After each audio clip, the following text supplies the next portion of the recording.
กันเนี้ย สำแคนเจ้า ว่า โอ้ยใครสำแคนเจ้าก็สิย่านเลยยุงไล่อย่าบ่ยุงบ้านเจ้า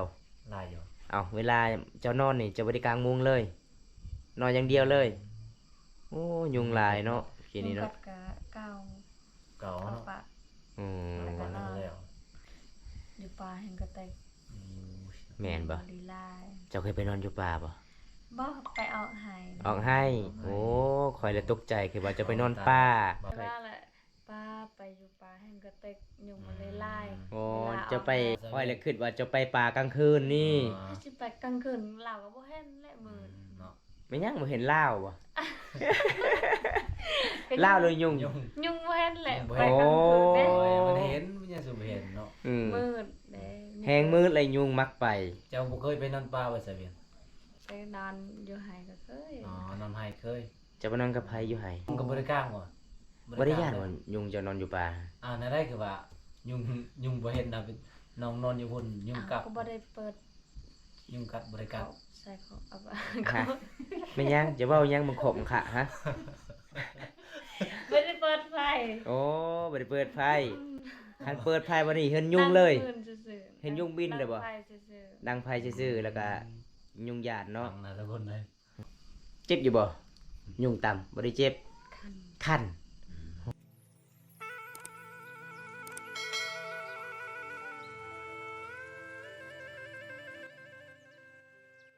นี่ซื้อได้ไหนพวกนี้น่ะสาวแวนโอ้สาวแวนคนสวยพี่น้อง นี่เนาะ นี่เห็นบ่อันนี้ผู้บ่าวเจ้าบ่เจ้าข้างหล่างนี่บ่ กูว่าจะบ่ บ่แม่นโอ้ผู้บ่าวมาเฝ้าอยู่ที่นี่เลยเนาะ ว่ามาเฝ้าอยู่นี่เนาะ แม่นนี่พี่น้องสาวลาวไปเล่นโทรศัพท์ นี่นะ โอ้ยพี่น้องเอ้ย จักปีแล้วสัตว์ 16 ปี 16ปี สาวแวนจักปีเลยเจ้า เห็นดิ 45โอ้14 15 พี่น้อง สาวลาวเข็นนี่มีแต่คนน่าหักหลายเด้อพี่น้องเอ้ยนี่พี่น้อง จะได้2คนนี่โสดบ่ โสด สาวเห็นดิ โสดนี่เสียบ่ผู้บ่าวบ่เสียเอาผู้บ่าวมาฝากเด้อมื้อนี้เด้อฮะเอาผู้บ่าวเมืองนองเด้อ นี่พี่น้องสาวลาวเข็นนี่กะเพื่อสิไปหาบนมีสัญญาณกับบ่มันง่ายเด้อพี่น้องเอ้ยไอ้พลอยแม่จะบ่ให้บ่เจ้าไปเล่นโทรศัพท์อยู่นี่บ่บ่ให้เนาะโอ้ จังมองสุน้องสิกลับนี่นะ 9 โมง 10 โมงก็เมื่อโอ้ใครมีผู้บ่าวก็ไปเลยบ่เฮ้ย อ้าวอยู่นี่บ่แม่นผู้บ่าวสุน้องบ่ บ่แม่น แม่นเฮาก็มาคัดจังหวะซื่อเจ้าบ่จ้ะ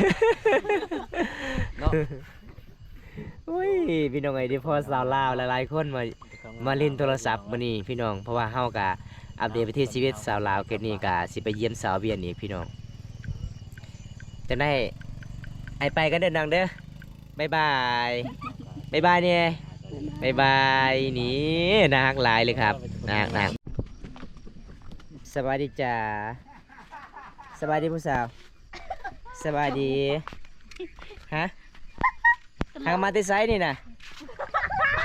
ไปทาผู้บ่าวบ่ บ่แม่ มาดิ ไปไซนี่นะ เมื่อนอนได้ เมื่อนอนโอ้ยากเนาะประมาณเจ้าเพื่อสิมีสัญญาณเนาะ แม่เลยอะ สบายดีสาวเจอสบายดีเนี่ย สบายดี โอ้ใกล้อยู่บ่แต่เฮือนเจ้ามานี่ โอ้ไก่ ใกล้อยู่เนาะโอ้เป็นยังไงไปซ้อนมื้อนี้ได้ปลาล่าอยู่บ่น้องบ่ได้เลย บ่ได้ ได้ยินสาวกูว่าเจ้าไปหาปลามื้อนี้มัดมือเลยอดข้าวอดน้ำแม่นบ่ฮะบ่ได้ถือข้าวเลยบ่ แม่น โอ้พี่น้องอันนี้ก็จะเป็นสาวเจอสาวสวยเคมบานนี่ไปหาบอนมีสัญญาณโทรศัพท์ อันนี้ก็จะเป็นสาวเทิงพี่น้อง เขาเจอ สวัสดี งามคือเก่าเนาะกลางคืนให้งามเนาะ แม่ กลางคืนวันไหนงาม เป็นจะได้สิเมื่อเลยบ่น้อง ที่เมื่อไรวะ โอ้สิเมื่อแล้ว ใช่มื้อนี้น่ะคือว่าบ่ฮับ ไปกับผู้บ่าวบ่หรือว่าสิเมื่อเฮือน เฮียน สิเมื่อเฮือนสิเมื่อนอนแล้ว แม่น ใส่สาวกลมก็มาบ่สาวกลมบ่ เสาคงบ่มา สาวกลมบ่มา พังอาสิถามนี่เขาเจอ บ่มา เขาเจอแม่นไปนัดผู้บ่าวอยู่นี่แล้วก็ไปบ่าวไปทาอยู่เฮือนบ่ อ๋อเขาบ่ได้นัดผู้บ่าว บ่ได้ เขา นัด บ่มีผู้บ่าว บ่มีผู้บ่าว แม่ โอ้ ตา มีแต่ I love you จะได้เฮาก็สิกลับกันเนาะไปกลับพร้อมกัน สิ สิเมื่อบ่น้องสิเมื่อบ่สาวเทิงสาวเจอบ๊ายบาย FC กันแน่บ๊ายบายบ๊ายบายมาบ๊ายบายบ๊ายบาย บ๊ายบาย บ๊ายบายสบายดีคนงาม สบายดี ป่าซื้อว่าจังใดเนาะ เสื้อเรียน สาวเวียนโอ้อันนี้เป็นห้องนอนจ้ะบ่น้องไปใส่ตอนนี้นะอยู่เพื่อนไผนี่นะ ไปเรียนโทรศัพท์ ไปเล่นโทรศัพท์โอ้เคยว่าไปท้าพ่อบ่าวว่าแม่น บ่ โอ้พี่ดองเพราะว่าอยู่เพื่อนจะบ่มีสัญญาณโทรศัพท์บ่ บ่แม่น โอ้อันนี้จะเป็นเฮือนไฟนี่นะ เรียนลา เฮือนหน้าบ้าวโอ้พี่ดองเป็นจังไดสัญญาณอยู่นี่สัญญาณดีอยู่บ่น้อง ดี 4G เต็มแม่นบ่ แม่น ใช่ว่าน้องว่ามีผู้แซ่ผู้สาวไปเล่นมื้อนี้คือหลายแท้เขาเจ้าไปเล่นอยู่ไส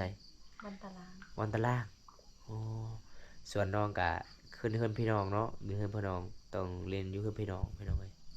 นี่เป็นสาวเวียนคนสวยประจำหมู่บ้านมื้อนี้อัปเดตมากลางคืนกะเวลาไปเที่ยวหมู่บ้านนี่ก็ได้พอสาวเวียนก็เลยทักทายเพิ่นก่อนพี่น้องเอ้ยคือว่าผู้สาวคนอื่น ก็ พี่ ได้ น้อง ต้องมุ่งพยายาม ไปรถเพลงเลยบ่าทักหาผู้บ่าว บ่ ไปรถเพลงเอ้าอ๋อมื้ออื่นก็สิเก็บออกให้เนาะก็เลยไปรถเพลงมื้อนี้พี่น้องเอ้ย มารถเพลงเนาะถ้าบ่รถก็บ่ได้ฟังเนาะ แม่นเป็นยังไงอยู่ทางนั้นมีหางบ่หรือว่าผู้ใดเนี่ย มีผัวแล้ว มีผัวแล้ว แล้ว อ้าวเป็นยังคือลาวนอนอยู่นอกพวกเราไปใส่ ไปการแข่ง ไปกันเครียด เครียดอ๋อ โอ้ก็เลยเมียก็รอทาผัวมาแต่ไปกันเครียดเนาะหลังจากผัวมาแล้วก็กินข้าวกินน้ำโอ้ เจ้าก็ไปหากินหาอยู่พอกินให้พี่น้อง หลังจากน้องมาเล่นโทรศัพท์จุดนี้ ประมาณจักโมงน้องจึงกลับ เราสิกลับจังโมง 10โมง 10โมง ก็กลับเลยเนาะ เจ้าของเงินบ่ได้หายบ่ บ่ได้ เพราะว่าเขาเจ้าก็อยากนอนแน่กลางคืน บ่ บ่ได้หายใจดี บ่ได้ เนาะ หายเนาะ อืม อืม อ้าวแต่ว่ามีผู้บ่าวมาดินอยู่นี่ได้บ่บ่ได้ บ่ได้อ้าวคันท่าอยู่เฮือนเจ้านี่ได้ผู้บ่าวมาเล่น เรียนเจ้าน่ะได้ อยู่นี่บ่ได้ อยู่นี่แล้วบ่ได้เนาะ เจ้าของเฮือนบ่ให้เล่นอยู่นี่เนาะอ๋อ พี่น้องถ้าว่าเจ้าของเฮือนบ่อยู่ก็น้องก็จะลิ้นอยู่นี่บ่ อยู่เรียนเล่นอ อยู่ ยู่ ไส บ้านตาราง อ๋ออยู่ แบบเขาล็อกประตู อยู่ระเบียงนั่นเนาะอืมเวลาเจ้าของเฮือนบ่อยู่เพิ่นก็ล็อกประตูเนาะน้องก็ลิ้นอยู่พุ่นนี่ อ้าวสมมุติว่าคันเฮามีผู้บ่าวเด้ต้องหาจุดใดบัดนี้อ้าวทักหากันแล้ว ต้องให้ผู้บ่าวมาหาจุดนี้เลยใครมีผู้บ่าว ไปหาอยู่ไส ไปหาอยู่ไส ก็ไปหาอยู่บ้านเขาอยู่มีสัญญาณแล้ว เออถึกใจไปเลย นั่งลำอยู่เฮือนนะ เออ ใครจะอยู่บ้านมีสัญญาณ อืม คิดว่า น้องว่าไปหาบนมีสัญญาณก็อยู่พุ่นแม่นบ่หรือว่าอยู่นี่ ก็อยู่นี่แหละ อยู่นี่แหละอยู่ไสว่าเจ้าของเฮือนบ่ให้อยู่ ก็ก็อยู่บ้านตารางอีก อยู่บนตารางเนาะ อ้าวใช่จะบอกมื้อนั้นค่อยถามเจ้าว่าคันถามีผู้บ่าวอยากมาล้มเจ้าต้องอยู่ห้อง อยู่ตารางบ่ได้อีเมพอเจ้าให้ บ้านในเฮียนเขาเนี่ย อีเฮือนเข้านี่ได้บ่ อืม โอ้ เขาก็อยากนอนแน่ฮะ ถามว่าเจ้าของว่าให้อยู่ได้บ่ อืม เป็นยังไงเอ้ยเจ้าของเฮือน อยู่ได้บ่มื้อนี้บ่ได้บ่ บ่จัก เป็นยัง ภาษาลาวพี่น้อง เพิ่นบ่ฮู้ภาษาลาว บ่ภาษา อ๋อ ลาวเนาะ เพิ่นฮู้แต่ภาษามังกองอ๋อพี่น้องเอ้ย บ่ซาเวียนกับเพิ่นเนี่ยเป็นไอ้น้องกันบ่เป็นพี่น้องกันอืม น้องน้องพ่อคอย น้องพ่อเจ้า น้องพ่ออ๋อ อ๋อส่วนพ่อเจ้าเป็นอ้าย สมพ่อว่าเจ้าแบบกล้ามาเล่นอยู่นี่เนาะอ๋อพี่น้องเฮาก็บ่ฮู้นะแต่ว่าบ่ถามไปเลยเฮาคิดว่าน้องไปเล่นแบบโอ้ยแถวนั้นแถวป่าแถวพุ่นอยู่ไสว่าอยู่นี่มีผู้สาวหลายบ่อยู่พุ่นอืม ติดกับป่าเนาะ ติดกับป่าเลยพี่น้อง น้องก็เคยไปเล่นบ่จุดหันบ่บ่เคยเลย เป็นตาญาณเนาะผู้บ่าวหลายเท่านั้นเนาะ บ่แบบมีสัญญาณแล้วก็เล่นอยู่นี่เลย เอออยู่พุ่นแห่งบ่สัญญาณบ่อยู่พุ่นบ่อยู่นี่บ่ปานได้อยู่นี่โอ้พี่น้องเอ้ยเพื่ออยากมีสัญญาณเล่นก็บ่แม่นง่ายเนาะหมู่บ้านเจ้าเนาะยากเอหลีพี่น้องเอ้ยแบบนี้ล่ะ FC หลายๆคนว่าสาวเว้นขี้คุยคือบ่ฮับเพจคอยปกตินี่ล่ะพี่น้องอันนี้ก็จะเป็นเฮือน สาวอาเวียนกาเพื่ออยากมีสัญญาณไปเล่นกลางคืนเลยเพื่อสิตอบ FC คอมเมนต์หรือว่าขอเป็นเพื่อนใดพี่น้องก็บ่แม่นเรื่องง่ายๆพี่น้องเอ้ยสาวลาวเขตนี้ใจเกินร้อยเด้กลางคืนไปได้ หลังจากมาเล่นโทรศัพท์แล้ว เวลาอยากนอนก็กลับเพิ่นกับสารเนาะนี่พี่น้องมาเยี่ยมมายามเพิ่นอัปเดตไปที่ชีวิตสาวลาวเขตนี้พามังกองกลางคืนเลยเด้พี่น้อง อันนี้ก็บ่แม่นห้องของสาวเวียนเด้อพี่น้องอย่าถือสาเฮากันหลายเด้อครับอย่าว่ากันหลายเด้ออันนี้จะเป็นพี่น้องนี่ล่ะพี่น้องเห็นบ่พี่น้องเพิ่นก็นอนเฝ้าอยู่นี่ล่ะอืมเฮามาดีเนาะแม่นแบบมาหลายๆพี่น้อง แม่นเฮาก็มาดีแบบ แม่น คันบ่มีเจ้าของเฮือนเฮาก็บ่กล้าขึ้นได้พี่น้องอะถ้าว่ามีเจ้าของเฮือนเฮาก็กล้าขึ้นอยู่ถ้าว่าบ่มีพ่อแม่สาวเวียนเฮาก็บ่กล้าขึ้นคือเก่า แม่น สาวเวียนแต่ว่ามี ต้องได้ญาติทางไอ้พ่อไอ้แม่เนาะ ขอเพิ่นก่อนได้บ่แม่นว่าเฮาสิไปแบบซุ่มสี่ซุ่มหาพี่น้องมื้อนี้ก็ไอ้พ่อสาวเวียนก็บ่ฮู้เนาะสาวเวียนเนาะแต่บ่ได้หายเนาะใจดีเนาะ บ่ไอ้เวียนเจ้าบอกเลยบ่ไอ้พ่อไอ้แม่เจ้าว่าเจ้าไปหาบ่มีสัญญาณมื้อนี้เจ้าบ่บอกเลย จะบ่บอกแน่นอ เอ้าน สมมุติว่าเจ้าสิมาตอนดึกเด้12 โมง 1 โมงไอ้พ่อไอ้แม่เจ้าไปหาบ่เจ้าบ่เคยไปหาอยู่บ่บ่เคยเลยโอ้แล้วแต่เจ้าสิมาเฮือน นั่นน่ะเนาะ นี่พี่น้อง ใจดีเนาะ ได้สิเล่นโทรศัพท์ประมาณฮอด12 โมง คัน12 โมงแสดงว่าไปกับผู้บ่าวแล้ว โอ้ นี่ เพิ่ พี่ น น้ สุ อง ดก็11 โมงแล้วก็เล่น 11 โมงกลางคืนสูงสุดเลย จัง อื สุด มพี่น้อง 12บ่ไหวอยากนอน แบบหมู่บ้านเจ้าบ่มีสัญญาณนี่คันวันใดมีสัญญาณเล่นหยังก็ม่วนเนาะเบิ่งหยังก็ม่วนเนาะ แม่น คันมีสัญญาณก็เบื่อคือกันเนาะ นี่พี่น้องสาวลาวเขตนี้เป็นหลักหนึ่งแต่เฮือนสายเวียนหาเฮือนของพี่น้องเพิ่นมีสัญญาณ บ่ ตะกี้ก็เป็นป่าเนาะจุดนี้เนาะอันนี้จะเป็นเขาเจ้าตั้งเฮือนใหม่บ่ ถ้ายามฝนนี่น้องก็มาลินบ่ไปอ๋อ ถ้าบ่ได้ปลาห้องเขาก็ไปเล่นฝนตกบ่ได้เงินปานใดเขาก็ไปเล่น โอ้ ว่าฝนตกแห้งก็บ่ได้ไปเนาะนอนดีกว่าสาวเย็นว่าพี่น้องเอ้ย นอนกอดหมอนดีกว่าเนาะ นอนกอดหมอนดีกว่า เคยว่ากอดบ่าวงบ่แม่นบ่ บ่แม่น นี่พี่น้องมื้อนี้มาเยี่ยมกลางคืนเลย เพราะว่าบอมตามากอะรถกะเฟเนี่ยอยู่กลางทางก็เลยมาคำหมู่บ้านเจ้า ก็เลยได้ฟอสาวเวียนประมาณ8 โมงกลางคืนก็เลยทักทายคิดว่าภาษาเวียดนามเด้เบิ่งไปเบิ่งมาโอ้สาวเวียนมาเล่นโทรศัพท์ก็เลยทักทายเพิ่นก่อนพี่น้อง มีสัญญาณดีๆต้องมาลินอยู่พี่แหละเนาะสาวเย็นเนาะ สาวเวียนเป็นหยังคือสีเงาๆคิดฮอดผู้บ่าวบ่เมื่อยเฮ็ดให้ซักข้าวให้ โอ้มื้อนี้ยังนอนแห้งเนาะมื้อนี้เนาะ8 โมงแล้วพี่น้องเอ้ยนี่พี่น้องหลังจากสาวเวียนอาบน้ำอาบในกินข้าวกินน้ำไปเล่นโทรศัพท์ บ่มีบัตรบ่ม่วน บ่มีมัดบ่โอ้บัตรมือถือเบัดแล้วโอ้ยพี่น้องเบิ่งหยังก็บ่ได้เนาะมีแต่ทักหากันส่งเสียงก็บ่ได้โทรหาก็บ่ได้โอ้เพิ่นว่าบ่มีเน็ตพี่น้องเอ้ยขาดเน็ตมื้อนี้เพิ่นก็อยากนอนแน่พี่น้องเอ้ย วิถีชีวิตสาวคนโสด ประจำหมู่บ้านสาวสวยประจำหมู่บ้าน โสดอยากนอนจักโมงก็ได้ โอ้คนโสดบ่อยากนอนจักโมงก็ได้ สินอนสำใดก็ได้ คนโสดเนาะใครมีแฟนแล้วซ้ำนี่ไปแล้ว แม่นบ่ บ่ซังนี้ก็เล่นโทรศัพท์และแชทหาและ โอ้คิดว่าคันมีแฟนแล้ว กับข้างซ้าย คิดว่าซ้ำนี่ก็ไปกับผู้บ่าวแล้วใครมีแฟน บ่ในโสดก็นอน7 โมงก็ได้ออน อ๋อ แป๊บเดียวก็ได้ สมมุติว่าคนที่มีแฟนเด้ คนที่มีแฟน แบบเขตหมู่บ้านเจ้านี่เขาไปหรือบ่ ก็เล่นโทรศัพท์แบบคันมีแฟนอยู่ไกลฮะ อ๋อ คนละบ้านฮะ บอกกัน น้อย คันแฟนไปหาได้จังได๋ ก็ล้มกัน รวมกันเนาะ ล้มกันอยู่ห้องเลยอยู่เฮือนเขา อ๋อ เขานอนเห็นเขาฮะ เออ บ่เขตชะนองนี่หรือว่าบ้านชะนองนี่เวลาผู้สาวโสดนี่ต้องนอนนํกันบ่นอนผู้เดียวเลย บางคนก็นอนนํกันบ่ นอนนํกันได้3คนหรือว่า4คนเนาะ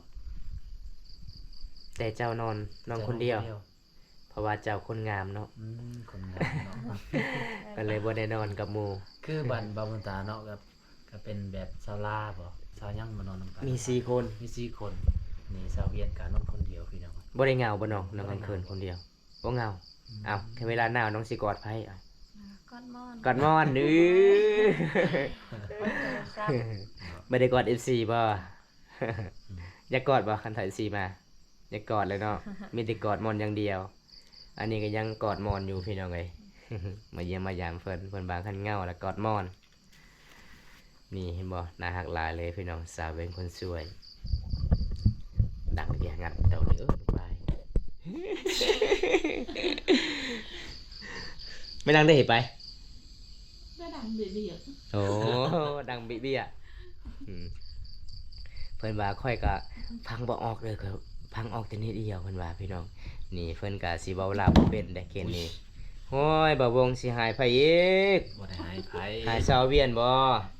เดี๋ยวสาวเวียนสินอนปะเด้ นี่พี่น้องสาวลาวสวยน่ารัก เป็นจังไดตอนนี้มีแน่นแล้วบ่น้องบ่ฮู้ จักข่าวจักมา โอ้ยพี่น้องไอ้ เบิ่ง มาเยี่ยมเพิ่นมื้อนี้เพิ่นว่าบ่มีเน็ตเพิ่นก็เลยเหงาพี่น้องเอ้ยเพิ่นว่าสิมื้อล่ะ ค่ะเลย มื้อนี้มาเยี่ยมมายามเพิ่นกลางคืนพี่น้อง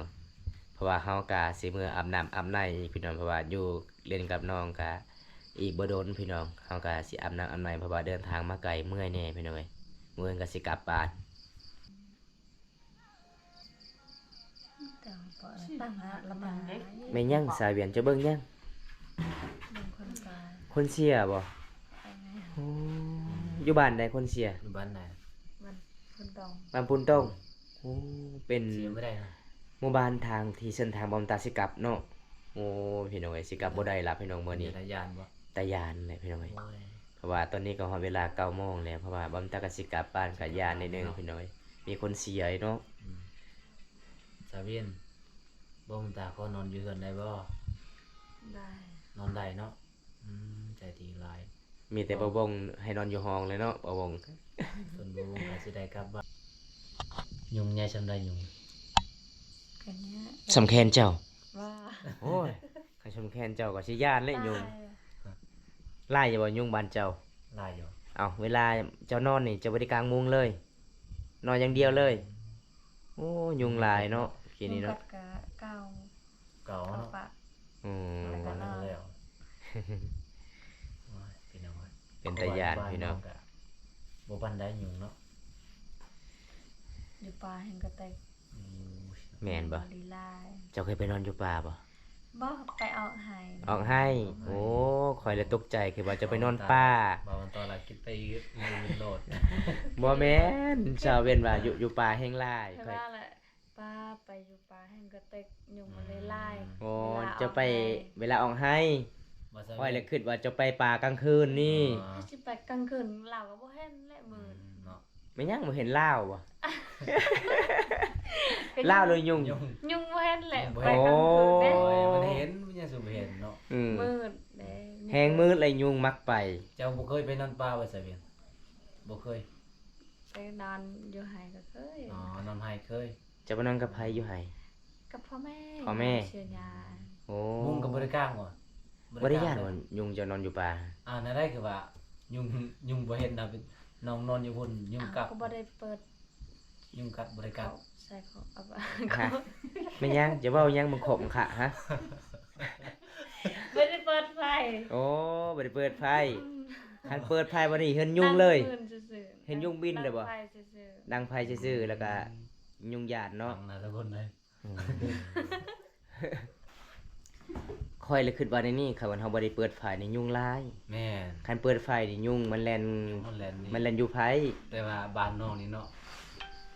คันเวลาเปิดไฟนี่เห็นยุงบินมาบ่แม่นนั่นบ่น้องเป็นตาญาณเนาะยุงบันเจ้า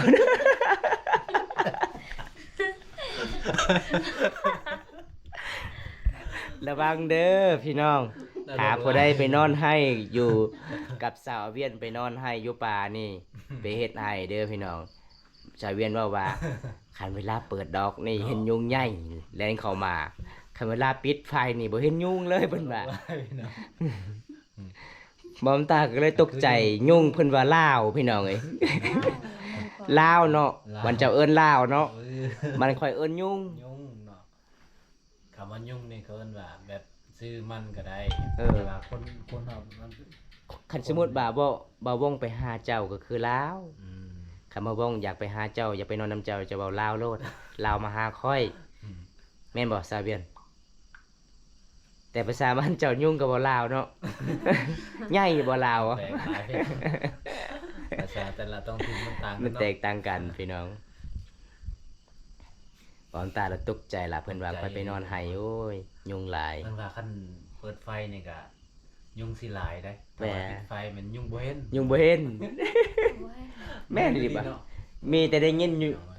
ยุงต่ำอย่างเดียว แม่นบ่ เนาะ เจ็บอยู่บ่ยุงต่ำบ่ได้เจ็บ คัน คัน อืม โอ้ มันบ่ครบอ่ะ ครบอยู่นะ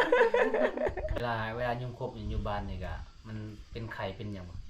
ไม่ได้เป็น บ่ได้เป็นไข่ บ่ได้เป็นเนาะ อ๋อ คันอยู่ในเมืองนี่เป็นไข้แล้วเนาะคือเฮาไปนอนอยู่ไห้อยู่สวนอยู่นาพี่ ยุง น้อง แบบนี้ก็คือแบบเป็นยุงธรรมชาติเนาะบ่ได้เป็นหยังบ่คันอยู่แต่ในเมืองนี่บ่ได้เด้ อยู่ในเมืองบ่ได้เลยเป็นไข้เลย แม่นอีหลีพี่น้องเอ้ยเพราะว่าช่วงนี้ก็ซักข้าวให้บ่ได้นอนบ่น้อง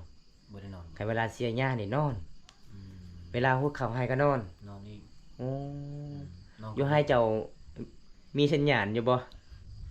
มี มีอยู่บ่ มีอยู่บ่สัญญาณอยากเล่นโอ้พี่น้องเอ้ยใครที่มีสัญญาณเนาะคันถามมื้อหน้าเจ้าไปนอนให้เจ้าเสร็จบอกค่อยเด้อค่อยสิไปไล่ยุงเด้อ ค่อยสิถือกระทุนไว้โลด ก็สิยิงยุง เอาเวียนว่าเคยไปนอนป่าไปนอนอยู่ให้ยุงใหญ่แล่นเขาไปเลย แม่นบ่ทราบเวียนยุงใหญ่เลยบ่เจ้าเห็นบ่บ่ใหญ่ปานใด บ่ได้ย้ายเด้อนอนเด้อ สำได้สำแขนบ่ บอกใครคัน โอ้ก็คิดว่าสำแขนน้อย คิดว่าจำแค้นแล้ว ก่อยสิบ่กล้านอนแล้วอยู่บ้านเจ้ามื้อนี้คันยุงใหญ่สำนั้น มันต่ำก็ปิ้วแล้วเนาะ โอ้ตำหน้าผากแล้วเลยไปโน่นเลย